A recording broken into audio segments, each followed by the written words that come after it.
Hello students, welcome to Vishnu IAS Academy. Last video lo manam ratios and proportions sambandhinchi some important questions anna solve cheyadam jarigindi. Alage ee video lo kuda manam most important questions alage different exams lo icchinattu civils loni alage group 1 loni alage manaki SI constable loni ichina most important questions manam teeskoni solve cheyadam jarugundamma. So please watch it. Here manaki ikkada em annadante in 2002 Minu's age was 1/3 of Mira's, whereas in 2010 Minu's age was half the age of Mira, and then what is Minu's year of birth? ఇది మనకి UPSC లో civils లో CSAT లో previous year లో అడిగిన question అన్నమాట. Okay, so ఒకసారి మనం చూద్దాం ఈ ప్రాబ్లం లో మనం ఏం చేయాలి, ఎలా చేయాలి అన్నది. ఇక్కడ మనకి ఏమని చెప్పాడు, 2002 లో Meenu age was 1/3 of the Meera. So Meenu's age was 1/3 of Meera ఇలా ఇచ్చినప్పుడు ఓకే, సో మనం ఇమీడియట్ గా ఒక రేషియో ఫామ్ తీసుకుంటాం అనమాట.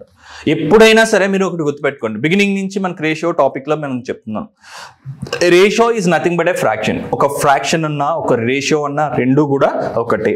సో ఇక్కడ Meenu's is equal to 1/3 of Meera's age. దీని నుంచి మనం ఏం రాయొచ్చు, Meenu's age to Meera's age is equal to what, 1/3 అని రాయొచ్చు కదా. సో ఇప్పుడు చెప్పండి, 2002 లో మీను యొక్క ఏజ్ వచ్చేసి 1/3 ఆఫ్ ద మీరాస్ ఏజ్ అంటే మనం ఏ విధంగా రాయొచ్చు. సో మీను అండ్ మీరా రేషియో ఏమవుతుంది మనకి, 2002 లో Meenu's and Meera's age means that 1:3 అవుతుంది కదా. అలాగే మనకి ఇంకేం ఇచ్చాడు, 2010 లో Meenu's age was of the age of Meera అనేసి అన్నాడు. Of the age of Meera అంటే ఏంటి, 1/2 అంటే రేషియో ఎంత, fraction is nothing but a ratio. ఇప్పుడు చెప్పండి 2010కి వచ్చేసరికి మీనుకి మీరాకి మధ్య ఉండే రేషియో ఏమవుతుంది, 1:2 అన్నది అవుతుంది. ఓకే, సో నౌ ఇప్పుడు మీరు కేర్ఫుల్ గా అబ్జర్వ్ చేయండి. 2002 యొక్క రేషియో మనకు తెలుసు, అలాగే 2010 మీనూస్ ఏజ్ అండ్ మీరాస్ ఏజెస్ యొక్క రేషియో అన్నది మనకు తెలుసు. అంటే ఇక్కడ చూడండి 2002 నుంచి 2010కి వాళ్ళ యొక్క ఏజెస్ అన్నవి పెరిగాయి. ఎన్ని ఇయర్స్ పెరిగాయి, మీనూస్ ఏజ్ 8 years, ఎందుకంటే 2002లో ఇచ్చాడు, తర్వాత ఇప్పుడు 2010లో రేషియో ఇచ్చాడు. అంటే 2002 నుంచి 2010 కంటే ఎన్ని ఇయర్స్ పెరిగింది వాళ్ళ ఏజ్, ప్లస్ 8 years పెరిగింది. సో మీను ఏజ్ 8 years పెరుగుతుంది, at the same time Meera age కూడా 8 years పెరుగుతుంది. అగైన్ మనం లాస్ట్ వీడియోస్ లో చెప్పుకున్నట్లు ఇప్పుడు మీరు ఏంటంటే 2 రేషియోస్ మీరు చూస్తున్నారు. ఈ 2 రేషియోస్ లో బోత్ సైడ్స్ కూడా మనం ఒకే నెంబర్ ని యాడ్ చేయడం జరుగుతుంది. దాన్ని ఇమీడియట్ గా మనం ఏం చేస్తాం, క్రాస్ ప్రొడక్ట్ అప్లికేషన్ అనేది మనం తీసుకుంటాం. సో దీన్ని మనం ఏ విధంగా తీసుకుంటాం, ఎక్స్ అని తీసుకుంటాం. So this is represented by X and this is also represented by 3x. దీన్ని ఎక్స్ అని తీసుకుంటాం, దీన్ని 3x అని తీసుకుంటాం. ఇప్పుడు మనం క్రాస్ ప్రొడక్ట్ చేస్తే ఏమవుతుంది, 3 1s 3 అవుతుంది, అలాగే 2 1s 2 అవుతుంది. సో వీటి యొక్క డిఫరెన్స్ వచ్చేసి మనకి ఏమవుతుంది, 1 అవుతుంది అనమాట. సో 1 ఇంటూ లెఫ్ట్ సైడ్ వచ్చేసరికి మనకి ఏమవుతుంది, ఎక్స్ అనేసి అవుతుంది. ఇది మనకి left side part. Right side part వచ్చేసరికి మనం ఏం చేస్తాం, ఈ సెకండ్ రేషియో ఉంది కదమ్మా, ఈ సెకండ్ రేషియో యొక్క డిఫరెన్స్ అనేది మనం తీసుకుంటాం. What is the difference of the second ratio, 2 and 1 అంటే the difference is 1. This 1 into 8 అంటే ఏమవుతుంది, 8 అవుతుంది. అంటే ఎక్స్ వాల్యూ 1x అంటే ఎక్స్ వాల్యూ ఎంత వచ్చింది, 8 వచ్చింది. ఇప్పుడు మన క్వశ్చన్ ఏం అడిగాడు, then what is Meenu's year of birth, Meenu ఎప్పుడు పుట్టింది, మీను ఇయర్ ఆఫ్ బర్త్ ఎప్పుడు అనేసి అన్నాడు.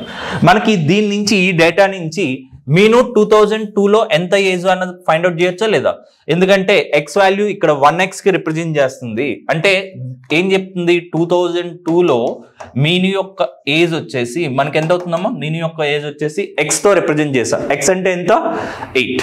అంటే మనం ఏం చెప్పొచ్చు, 8 years అని చెప్పొచ్చు. ఓకే, 2002లో మీను యొక్క ఏజ్ వచ్చేసి 8 years. Okay, got it. అయితే ఇప్పుడు దీన్ని బట్టి చెప్పండి, మీను యొక్క ఇయర్ ఆఫ్ బర్త్ ఎప్పుడవుతుంది, మీను 2002లో, మీను 2002లో ఆమె యొక్క ఏజ్ వచ్చేసి 8 years అయింది. ఓకే, మీనూస్ యొక్క ఏజ్ 2002లో 8 years అయింది. అయితే ఎప్పుడు పుట్టినట్టుగా, ఒక 8 years ముందు పుట్టినట్టుగా, అంతే కదా. So year of birth, minus year of birth is equal to what, then minus year of birth is equal to what, 2002 నుంచి 8 years బ్యాక్ వెళ్తే అంటే ఎంత అవుతుంది, 1994 అవుతుంది. సో ఆన్సర్ ఏమవుతుంది, 1994 అనేది మనకి ఆన్సర్ అవుతుంది. ఇక్కడ మీరు చూడొచ్చు అగైన్ ఇదే అప్లికేషన్. ప్రాబ్లం ఏదైనా సరే ఎప్పుడైనా సరే మనకి రెండు రేషియోస్ కనిపించి బోత్ సైడ్స్ కూడా ఒకే నెంబర్ని యాడ్ చేయడం కానీ ఒకే నెంబర్ని సబ్ట్రాక్ట్ చేయడం కానీ జరిగిందంటే మనం ఇమీడియట్ గా ఈ అప్లికేషన్ మనం యూజ్ చేస్తాం. మనం డిఫరెంట్ టైప్స్ ఆఫ్ ప్రాబ్లమ్స్ చేస్తున్నట్టు కనిపిస్తుంది, కానీ అన్నింటికి కూడా మనం ఒకటే అప్లికేషన్ మనం యూజ్ చేస్తాం. ఫస్ట్ ఇదేమో ఏజెస్ కి సంబంధించి మనం లాస్ట్ వీడియోలో ఏంటంటే ఇన్కమ్ కి సంబంధించి చేసాం, ఇన్కమ్ ఎక్స్పెండిచర్ సంబంధించి చేసాం, అలాగే ఏజెస్ కి సంబంధించి చేసాం, అలాగే ఒక నెంబర్ ని 2 నెంబర్స్ రేషియో ఇచ్చేసి బోత్ సైడ్స్ కూడా ఒకే నెంబర్ని యాడ్ చేయడం అనేది చూస్తాం. ఆ విధంగా ఆ ప్రాబ్లం చేసాం. ఈ విధంగా మనకి ఏంటంటే డిఫరెంట్ మోడల్ ఆఫ్ క్వశ్చన్స్ మనకి ఇచ్చినా సరే మనం అన్నింటికి కూడా ఒకటే మెథడ్ ఫాలో అవుతున్నాం కదా. ఏ మెథడ్? టూ రేషియోస్ మనకి ఎప్పుడైతే కనిపించి ఒకే నెంబర్ని యాడ్ చేసినా సబ్ట్రాక్ట్ చేసినా సరే మనం ఇదే అప్లికేషన్ మనం యూజ్ చేయడం జరుగుతుంది. క్లియర్ అమ్మా? Right, let's go to the next. Here it is given that the students in 3 classes are in the ratio 2:3:5. If 120 students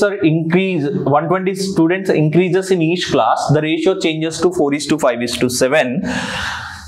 Then how many students are there? Okay, ఇక్కడ మనకి ఏమి ఇచ్చాడంటే 3 క్లాసెస్లో ఉన్న స్టూడెంట్స్ రేషియో ఇచ్చాడు 2:3:5. ప్రతి క్లాస్లో కూడా 120 స్టూడెంట్స్ అన్నది ఇంక్రీజ్ అయితే ఆ రేషియో అంటే ప్రతి క్లాస్లో 120 స్టూడెంట్స్ ఇంక్రీజ్ అయిన తర్వాత ఫైనల్గా వచ్చే రేషియో ఇచ్చాడు, అది 4:5:7 అనేసి ఇచ్చాడు. Then how many students are there? అలా అయితే మొత్తం ఎంతమంది స్టూడెంట్స్ ఉన్నారు అనేసి మనకు అడిగాడు. ఓకే, నా ఒకసారి చూద్దాం. ఇక్కడ ఇప్పుడు మనకి 3 క్లాసెస్ అంటే క్లాస్ 1, క్లాస్ 2, క్లాస్ 3 ఇలా 3 క్లాసెస్ ఉన్నాయి. ఈ 3 క్లాసెస్లో కూడా ఇనీషియల్ గా ఈ 3 క్లాసుల్లో కూడా ఉన్న స్టూడెంట్స్ యొక్క రేషియో ఎంత? 2:3:5. 2:3:5. నెక్స్ట్ ఏమన్నాడు? ప్రతి క్లాస్ లో కూడా 120 స్టూడెంట్స్ అనేవాళ్ళు పెరిగారు అని అన్నారు. ప్రతి క్లాస్ లో కూడా 120 స్టూడెంట్స్, ఫస్ట్ క్లాస్ లో 120 స్టూడెంట్స్ పెరిగారు, సెకండ్ క్లాస్ లో 120 స్టూడెంట్స్ పెరిగారు, థర్డ్ క్లాస్ లో 120 స్టూడెంట్స్ అన్నది పెరగడం జరిగింది. ఆ విధంగా పెరిగిన తర్వాత ఫైనల్ గా 120 స్టూడెంట్స్ పెరిగిన తర్వాత ఈ 3 క్లాసెస్ లో ఉన్నటువంటి రేషియో ఇచ్చాడు. ఎంత ఇచ్చాడు? 4:5:7 ఇచ్చాడు. అలా అయితే how many students are there? మొత్తం ఎంతమంది స్టూడెంట్స్ ఉన్నారు అనేసి మనకి క్వశ్చన్ లో అడిగాడు అన్న. అయితే మనం ఇక్కడ క్లియర్ గా చూడొచ్చు, ఇక్కడ 2 రేషియోస్ ఇవ్వడం జరిగింది. టర్మ్స్ అయితే 3 డిఫరెంట్ టర్మ్స్, బట్ రేషియోస్ ఎన్ని ఇచ్చాడు? ఇదొక రేషియో, 2 రేషియోస్ ఇవ్వడం జరిగింది. ప్రతి టర్మ్ కూడా ఫస్ట్ టర్మ్ కి 120 యాడ్ చేస్తాం, సెకండ్ టర్మ్ కి 120 యాడ్ చేస్తాం, థర్డ్ టర్మ్ కి 120 యాడ్ చేస్తాం. అంటే ప్రతి టర్మ్ లో కూడా 120 యాడ్ చేయడం జరిగింది. అయితే ప్రీవియస్ గా మనం చేసిన ప్రాబ్లమ్స్ లో ఏంటంటే ఓన్లీ ఒక 2 టర్మ్స్ ఉండేవి, ఒక 2 రేషియోస్ ఉండి బోత్ సైడ్స్ కూడా ఒకే నెంబర్ని యాడ్ చేయడం కానీ సబ్ట్రాక్ట్ చేయడం కానీ జరిగింది. బట్ ఇక్కడ మాత్రం మనకి ఏంటంటే 2 టర్మ్స్ ఇవ్వలేదు, అంతకంటే ఎక్కువే ఇచ్చాడు, 3 టర్మ్స్ ఇచ్చాడు. ఓకే, అయితే ఇలాంటి కేసెస్లో మనం ప్రాబ్లమ్స్ ఏ విధంగా మనం చేద్దాం? ఎలా అయినా సరే మనం ఈవెన్ ఇక్కడ 3 టర్మ్స్ ఇచ్చాడు కదా అనేసి ప్రొసీజర్ మారదు. 3 టర్మ్స్ అంటే మనకి ఇక్కడ 2 టర్మ్స్ ఎంతవరకు మనం చేసాం, ఇప్పుడు మనకి 3 టర్మ్స్ 1 2 3 టర్మ్స్ ఇచ్చాడు. 2 టర్మ్స్ ఇచ్చినా, 3 టర్మ్స్ ఇచ్చినా, 4 టర్మ్స్ ఇచ్చినా, ఎన్ని టర్మ్స్ ఇచ్చినా సరే మనం ఫాలో అయ్యే మెథడ్ సేమ్, దాంట్లో ఎటువంటి చేంజ్ లేదు. ఓకే, బేసికల్ గా మనం ఫస్ట్ చేసే స్టెప్ ఏంటి? వీటన్నింటినీ కూడా మనం ఈ విధంగా తీసుకుంటాం. దీన్ని 2x అని తీసుకుంటాం, దీన్ని 3x అని తీసుకుంటాం, అంతే కదా. అప్పుడు దీన్ని కూడా మనం ఏమని తీసుకుంటాం? 5x. మనం క్రాస్ ప్రొడక్ట్ అప్లికేషన్ మనం యూజ్ చేస్తాం, రైట్? ఎందుకంటే ఒకే నెంబర్ని యాడ్ చేయడం జరుగుతుంది కాబట్టి ఆ 2 రేషియోస్ కి ఒకే నెంబర్ని యాడ్ చేయడం జరుగుతుంది కాబట్టి క్రాస్ ప్రొడక్ట్ అప్లికేషన్ అనేది మనం యూజ్ చేస్తాం. ఓకే, ఆ క్రాస్ ప్రొడక్ట్ అప్లికేషన్ యూజ్ చేసిన తర్వాత మనం ఏం ఫైనల్ గా ఫైండ్ అవుట్ చేస్తాం? ఎక్స్ వాల్యూ కదా. ఆ ఎక్స్ వాల్యూ అన్ని టర్మ్స్ కూడా ఈక్వల్ కదా. ఓకే, మరి అలాంటప్పుడు మనకేంటి ప్రొసీజర్ ఎందుకు చేంజ్ అవుతుంది? ప్రొసీజర్ కూడా సేమ్, అదే ప్రొసీజర్ ని మనం ఫాలో అవుతాం. ఇక్కడ చూడండి, అయితే మనకి 3 టర్మ్స్ అవసరం లేదు, మీకు నచ్చిన 2 టర్మ్స్ తీసుకోండి. ఓకే, మీ క్రాస్ ప్రొడక్ట్ అప్లికేషన్ గుర్తుంది కదా. నెక్స్ట్ అంటే ఏవైనా మనకి నచ్చిన 2 టర్మ్స్ ఫస్ట్ రేషియో నుంచి సెకండ్ రేషియో నుంచి తీసుకుంటాం. Let's say that 2 3 4 5. సో దీన్ని నేను సెపరేట్ గా తీసుకున్నాను అనుకోండి, 2 3 2:3 4:5. సో దీన్ని 2x అని తీసుకున్నాం, దీన్ని 3x అని తీసుకున్నాం. Go for a cross product తీసుకుంటే ఏమవుతుంది? 4 3s 12 అవుతుంది, 2 5s 10 అవుతుంది. సో వీటి యొక్క డిఫరెన్స్ ఎంత అవుతుంది? 2x అవుతుంది. అండ్ తర్వాత మనం ఏ నెంబర్ని యాడ్ చేస్తున్నాం 120 అనే నెంబర్ని బోత్ సైడ్స్ కూడా యాడ్ చేయడం జరుగుతుంది. సో ఇక్కడ డిఫరెన్స్ వచ్చేసి 1 into 120. సో ఎక్స్ వచ్చేసి మనకి ఏమవుతుంది 60 అవుతుంది. ఎక్స్ వాల్యూ వచ్చేసి మనకి ఎంత అవుతుంది 60. Okay, got it. సో ఈ ఎక్స్ వాల్యూ అన్నది అన్నింటికి కూడా సేమే కదా. సో ఇప్పుడు మొత్తం క్లాస్లో ఎంతమంది స్టూడెంట్స్ ఉన్నారంటే 5x 3x అండ్ 2x. టోటల్గా ఎంతమంది ఉంటారు? Total students is equal to class 1లో 2x స్టూడెంట్స్ ఉన్నారు, క్లాస్ 2లో 3x స్టూడెంట్స్ ఉన్నారు, క్లాస్ 3లో 5x స్టూడెంట్స్ ఉన్నారు. అంటే టోటల్గా ఎంత అవుతుంది 5x + 3x అంటే 8x, 8x + 2x వచ్చేసి మనకి ఏమవుతుంది 10x.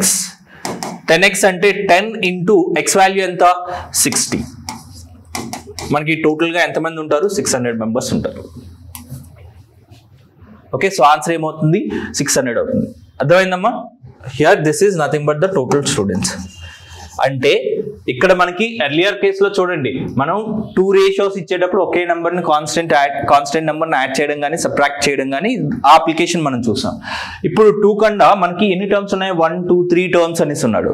ఈ 3 టర్మ్స్ ఉన్నా సరే మనం అదే అప్లికేషన్ మనం యూజ్ చేస్తాం. 3 ఉండొచ్చు, 4 ఉండొచ్చు, 5 ఉండొచ్చు, ఎన్ని టర్మ్స్ ఉన్నా సరే సేమ్ అప్లికేషన్ మనం యూజ్ చేస్తాం. ఇక్కడ చూడండి మనకి 2:3 4:5 మీకు నచ్చిన ఏవో 2 టర్మ్స్ రేషియోస్ తీసుకుంటాం. 120 అనేది మనకి 2 సైడ్లో యాడ్ అయింది. సో దాని నుంచి ఎక్స్ వాల్యూ ఫైండ్ అవుట్ చేస్తాం. ఆ ఎక్స్ వాల్యూ అన్నింటికి కూడా కామన్ కాబట్టి అది సబ్స్టిట్యూట్ చేస్తే మనకి ఆన్సర్ వస్తుంది. క్లియర్ అమ్మా? Right. Okay, let's go to the next question. Here it is given that the ratio of income of 2 persons is 5:3. Expenditure ratio is 9:5. Find the income of each person if they save 1300 and 900 respectively. Okay, income and expenditure. Last videos lo manu already ఒక problem income ratio expenditure ratio ఇచ్చేటప్పుడు ఏ విధంగా solve చేయడం అనేది చూసాం. But అప్పుడు మనం చేసిన ప్రాబ్లంలో ఏంటంటే ప్రతి పర్సన్ కూడా సేమ్ అమౌంట్ అన్నది సేవ్ చేయడం జరిగింది. బట్ ఈ కేసులో దట్ ఈస్ డిఫరెంట్. ఈ కేసులో మనకున్నది ఏంటి? The ratio of income of 2 persons is 5:3. So మనం ఇక్కడ ఏంటంటే ఇన్కమ్ రేషియో అన్నది మనం తీసుకుంటాం. Income ratio let's say that the 2 persons are A and B. ఏమవుతుంది 5:3. ఎక్స్పెండిచర్ వచ్చేసి మనకి ఏమవుతుంది? ఎక్స్పెండిచర్ రేషియో వచ్చేసి 9:5. మనకి ఫస్ట్ ప్రాబ్లంలో ఇచ్చింది ఏంటంటే 2 persons let's say that A and B వీళ్ళిద్దరి యొక్క ఇన్కమ్ రేషియో అన్నది ఇవ్వడం జరిగింది. ఇన్కమ్ రేషియో ఎంత 5:3. అలాగే వీళ్ళ యొక్క ఎక్స్పెండిచర్ రేషియో కూడా ఇవ్వడం జరిగింది. What is that 9:5. ఇలా ఇచ్చిన తర్వాత నెక్స్ట్ ఇంకేం చెప్పాడంటే ఇక్కడ మనకి ప్రాబ్లంలో each person if they save 1300 and 900 respectively. అంటే ఏ అనేవాడు 13, మీకు ఆల్రెడీ తెలుసు income minus savings is equal to expenditure కాబట్టి ఏ అనేవాడు ఎంత సేవ్ చేశాడు 1300, బి అనేవాడు 900 సేవ్ చేశాడు. ఏ అనేవాడు 1300 సేవ్ చేశాడు, బి అనేవాడు 900 సేవ్ చేశాడు. Income minus savings is equal to expenditure కదా. So I wrote it like this. Earlier problems లో మనకి ఇన్కమ్ ఎక్స్పెండిచర్ క్వశ్చన్ ఇచ్చినప్పుడు సేవింగ్స్ ఇచ్చినప్పుడు ఇన్కమ్ రేషియో ఎక్స్పెండిచర్ రేషియోలో సేవింగ్స్ అన్నవి కాన్స్టెంట్ గా ఉండడు. సేవింగ్స్ అన్నవి ఏంటంటే కాన్స్టెంట్ గా ఉన్నవి మనం చేస్తాం. బట్ ఇక్కడ మనకి ఏంటంటే సేవింగ్స్ అన్నవి డిఫరెంట్ సేవింగ్స్ ఇచ్చాడు.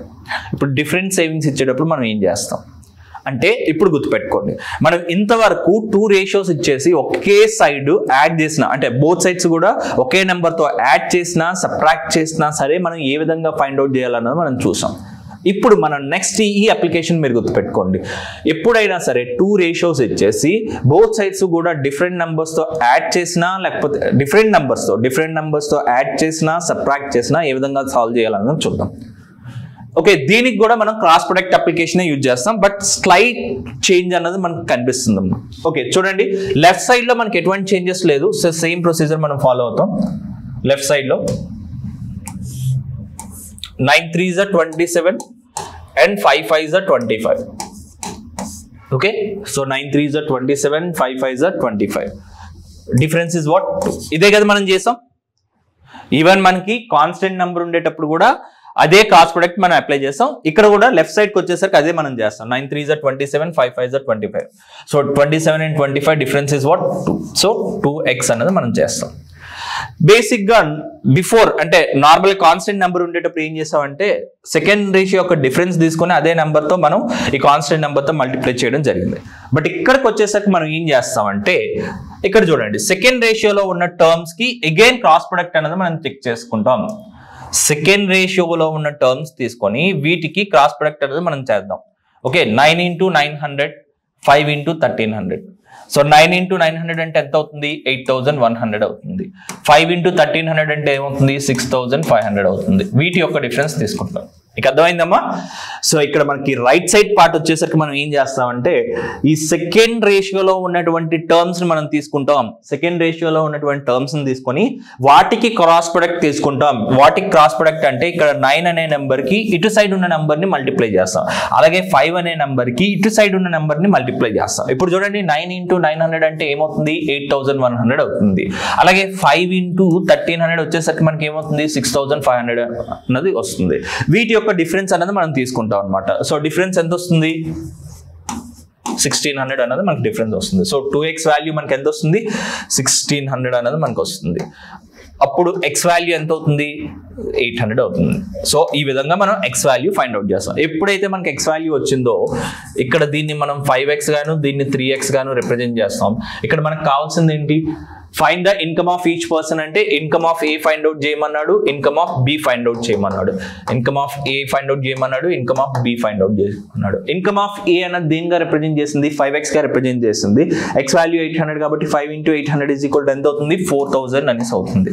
ఇన్కమ్ ఆఫ్ ఏ అనేది మనకి ఎంత అవుతుంది? 4000 వస్తుంది. అలాగే ఇన్కమ్ ఆఫ్ బి ఏమవుతుంది? 3x కాబట్టి 3 into 800 అంటే ఏమవుతుంది? 2400 అవుతుంది. Okay, got it? సో ఈ విధంగా మనకి ఎప్పుడైనా సరే 2 రేషియోస్ ఇచ్చేసి బోత్ సైడ్స్ కూడా డిఫరెంట్ నెంబర్స్ ని యాడ్ చేయడం కానీ డిఫరెంట్ నెంబర్స్ ని సబ్ట్రాక్ట్ చేయడం కానీ చేసుకుంటే ఈ అప్లికేషన్ అన్నది మనం యూజ్ చేస్తాం. అర్థమైందమ్మా? Okay, clear? సో నెక్స్ట్ వీడియోలో మనం రేషియోస్ అండ్ ప్రపోర్షన్స్ లో ఇంకా మోస్ట్ ఇంపార్టెంట్ రిలేటెడ్ క్వశ్చన్స్ అనేవి మనం సాల్వ్ చేయడం జరుగుతుందమ్మా. Okay, please subscribe to our channel. Thank you.